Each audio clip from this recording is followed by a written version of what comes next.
नमस्कार दोस्तों, स्वागत है आप सभी का पोर्टेबल पाठशाला में। आज हम लोग डिस्कस करने वाले हैं ज्योग्राफी के कुछ इम्पोर्टेंट प्रश्न जो कि पारिस्थितिकी तंत्र यानी इकोलॉजी से लिए गए हैं और ये प्रश्न आपके एग्जाम के लिए काफ़ी इम्पोर्टेंट है और ये series NTPC and group D को देखते हुए रेडी किया गया है। तो वीडियो को अंत तक देखिएगा और वीडियो कैसी लगी हमें कमेंट बॉक्स में ज़रूर बताएं।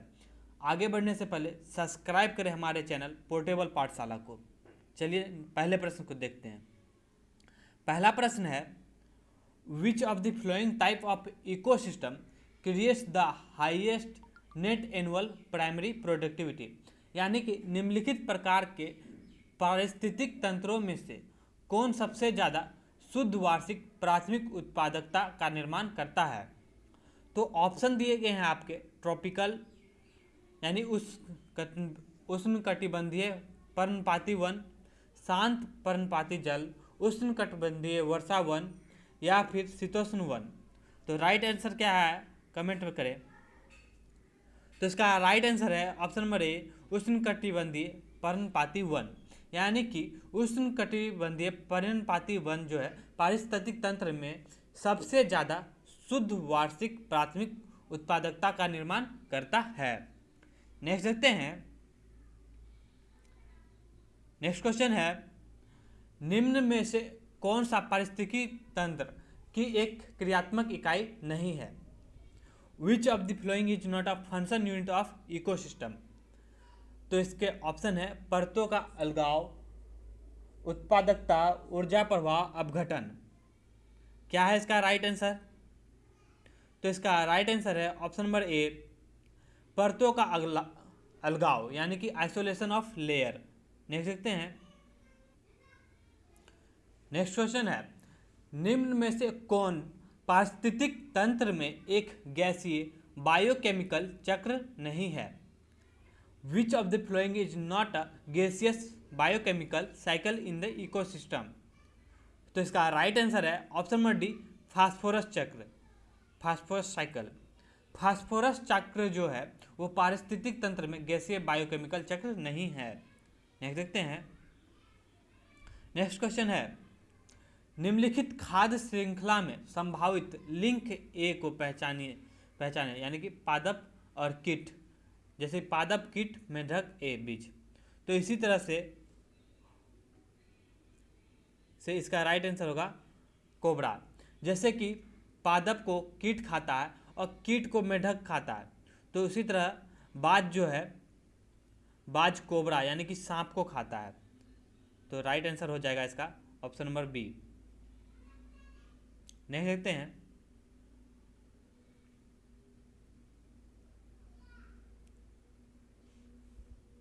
नेक्स्ट क्वेश्चन है, निम्न कथनों में से कौन सा जीव मंडल के बारे में गलत कहा गया है।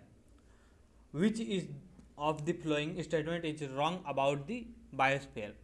तो इसका राइट आंसर क्या है पहले चेक करते हैं। जीव मंडल स्थल मंडल, जल मंडल और वातावरण को संयोजन है, तो ये तो सही है।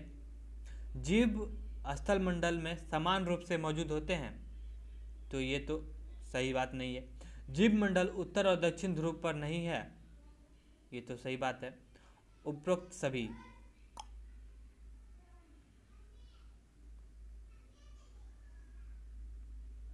जी नहीं, इसका राइट आंसर हो जाएगा ऑप्शन नंबर बी, जीव मंडल स्थल मंडल में समान रूप से मौजूद होता है, ये बात गलत है। नेक्स्ट देखते हैं।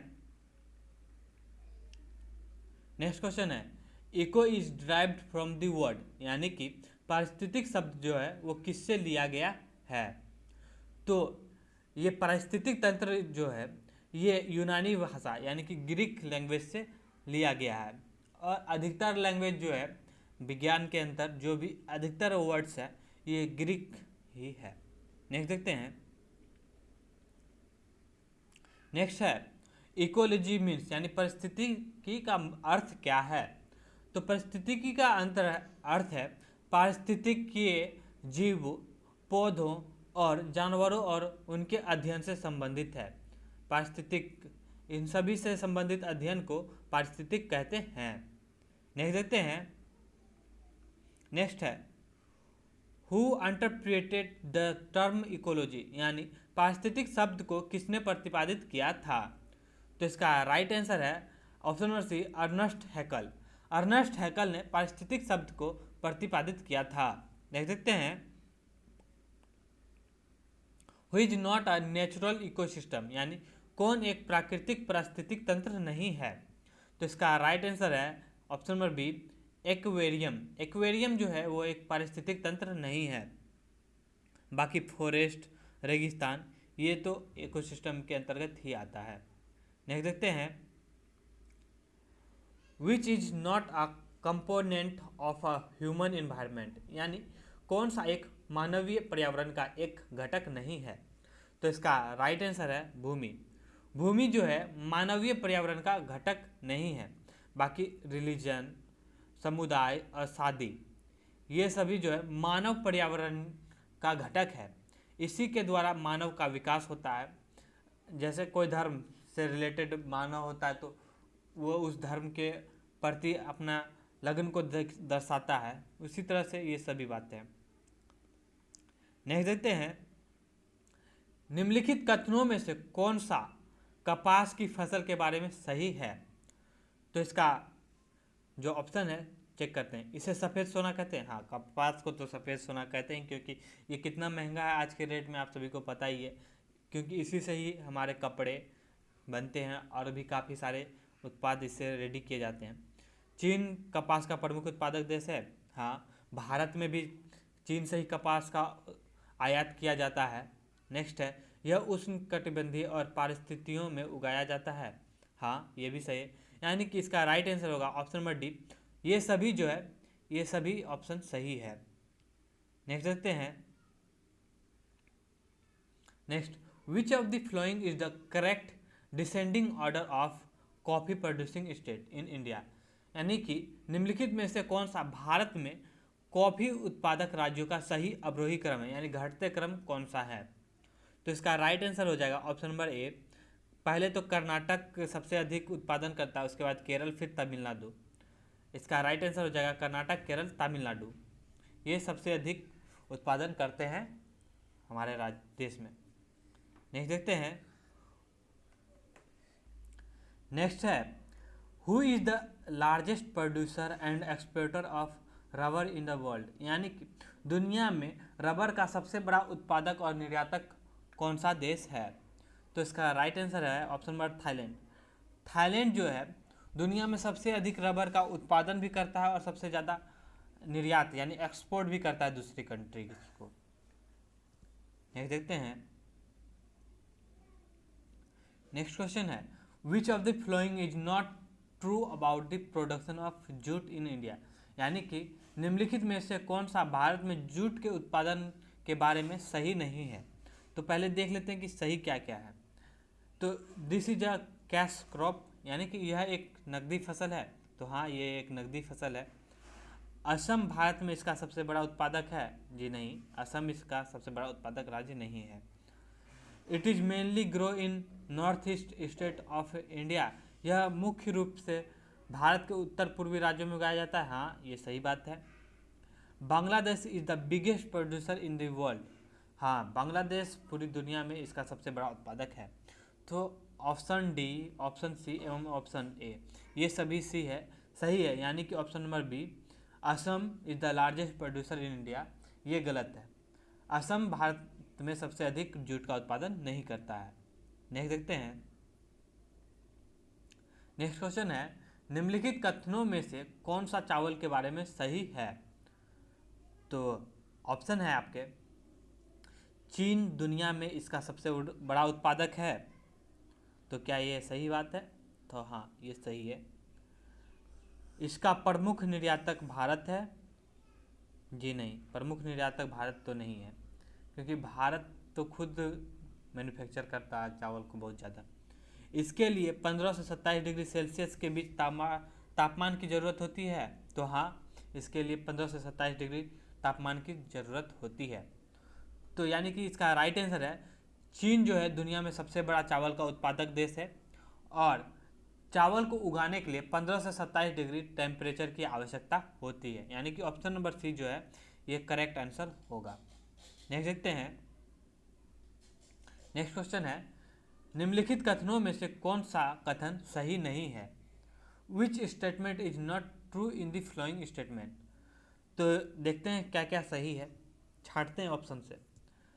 25 से 75 centimetre in one season of wheat crop rain is needed, यानी कि गेहूं की फसल के लिए एक सीजन में 25 से 27 सेंटीमीटर वर्षा की ज़रूरत होती है। तो हाँ, ये सही बात है, सॉरी ये सही है। नेक्स्ट है, Gujarat is the largest producer state of groundnut in India. हाँ, गुजरात जो है भारत में मूंगफली का सबसे बड़ा उत्पादक है। नेक्स्ट है, पश्चिम बंगाल में जूट का सबसे बड़ा उत्पादक है। हाँ, पश्चिम बंगाल में जूट का सबसे अधिक उत्पादन होता है। तंबाकू के उत्पादन के लिए 5 से 10 डिग्री सेल्सियस तापमान आवश्यक है। जी नहीं, तंबाकू के उत्पादन के लिए 5 से 10 डिग्री सेल्सियस तापमान की आवश्यकता नहीं है, इसके लिए हाई टेम्परेचर की आवश्यकता होती है। तो इसका राइट आंसर है ऑप्शन नंबर डी। चलिए नेक्स्ट बढ़ते हैं। नेक्स्ट है, ऑलिरी कल्चर डैश से संबंधित है। तो इसका राइट आंसर है ऑप्शन नंबर ए, सब्जियों की खेती से। ऑलिरी कल्चर जो है ये सब्जियों की खेती से संबंधित है। नेक्स्ट है, who is not right in the following statement, यानी निम्नलिखित कथनों में से कौन सा सही नहीं है। तो देखते हैं, मेवे की खेती फलों की खेती से संबंधित है। जी हाँ, ये सही बात है। नेक्स्ट है, वृक्ष विज्ञान का संबंध सौंदर्य प्रयोजनों के लिए पेड़ों को बढ़ाने और उनकी देखभाल करने से संबंधित है। हाँ बिल्कुल, क्योंकि जितने भी ब्यूटी प्रोडक्ट है उनका प्रोडक्शन जो है किसी न किसी तरह से किसी पेड़ से ही संबंधित है। नेक्स्ट है, बागवानी कृषि की एक शाखा है जो केवल फलों की खेती से संबंधित है। जी हाँ, ये भी सही बात है। नेक्स्ट है, पीसी कल्चर शहद उत्पादन से संबंधित है। जी नहीं, पीसी कल्चर शहद उत्पादन से संबंधित नहीं है।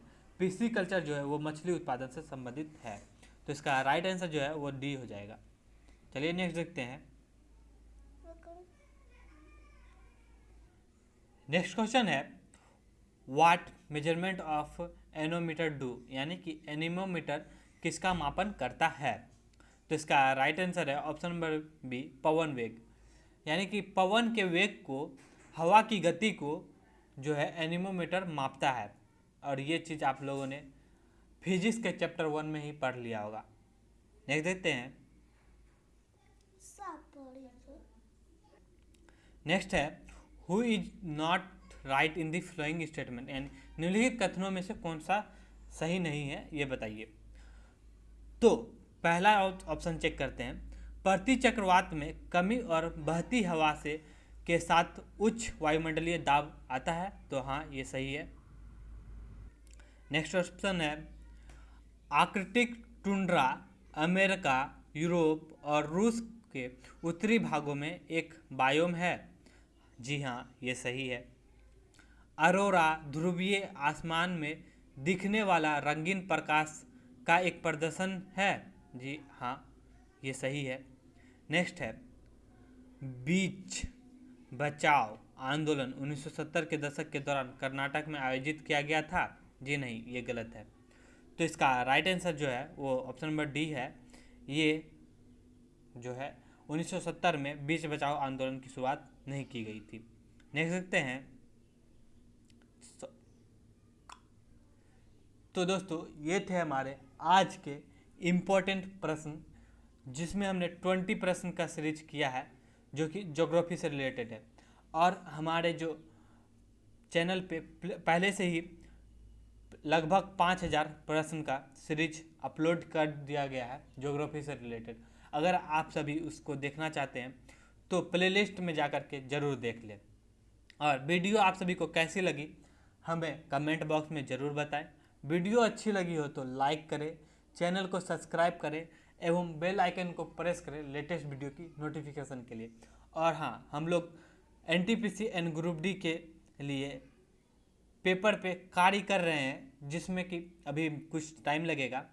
इसमें आप लोगों के लिए सरप्राइज आने वाला है, जिसमें कि बहुत सारे प्रश्नों के सीरीज हम लोग ला रहे हैं। तो चैनल को सब्सक्राइब कर ले ताकि आप सभी उसका अपडेट पाते रहें। तो चलिए मिलते हैं नेक्स्ट वीडियो में, तब तक के लिए धन्यवाद।